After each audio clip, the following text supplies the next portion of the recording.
எல்லாருக்கும் ஒரு காலத்துல வீடு, காடி, பிள்ளைங்க, ஹஸ்பண்ட், ஒய்ஃப், ஏன் பெரிய பணக்காரங்களா கூட இருந்திருக்கலாம். ஆனா இவங்களுக்கு கடைசியா நிரந்தரமான இடம் எது பாத்தீங்களா?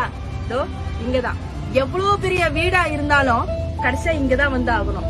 எவ்வளவு பெரிய காடி பாய்ச்சாலும் கடைசியா இங்கதான் வந்து ஆகணும். எவ்வளவு பெரிய உலகாளிகையா இருந்தாலும் இந்த உடம்பு இந்த மண்ணுல இருக்கிற புழுதான் சாப்பிட போகுது.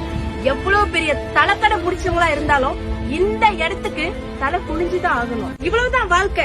பிறப்புக்கும் இறப்புக்கும் நடுவுல இருக்கிற இந்த வாழ்க்கையில அப்பப்பா எவ்வளவு பொறாம போட்டி. ஒருத்தவங்க நல்லா இருந்தா வயிற்றுல ஏதாச்சும் பண்ணிடணும், அவங்கள அசிங்கப்படுத்திடணும், அவமானப்படுத்திடணும், ஒருத்தவங்களோட குடிய கெடுத்துடணும்.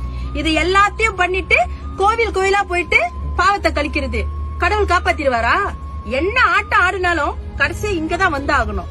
சோ முடிஞ்ச வரைக்கும் வாழ்ற இந்த வாழ்க்கையில யாருக்கும் கெடுதல் நினைக்காம, ஒருத்தவங்களுக்கு உதவி செய்யலனாலும் பரவாயில்ல, அவங்களோட கண்ணீருக்கும் மன கவலைக்கும் ஆளாகாம இருந்தாலே போதும்.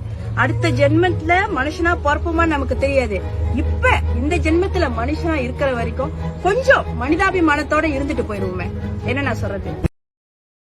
Download ShareChat.